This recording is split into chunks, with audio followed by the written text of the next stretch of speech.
Hello there. So you want to know how you can connect a PS5 controller to iPhone or iPad? This is going to be the only video that you'll ever need to watch on the internet. So with that being said, let's get straight into the video. So in order to go ahead and connect PS5 controller to iPhone or iPad, prepare the controller first. So make sure the controller is off. If it's on, press and hold the PS button until the player indicator light turns off. Then press and hold the PlayStation button and then create button. Once you do that simultaneously until the light bar starts blinking blue.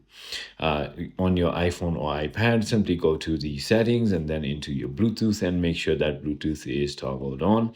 Also, find and connect. So under other devices, you'll see DualSense wireless controller up here, and then tap on it to pair, and then controller light bar will turn orange and the player indicator will light up, signaling a successful connection. It is as simple as that. I hope this video clarifies a lot for you. If it did, hit that like button and I'll see you on the next one.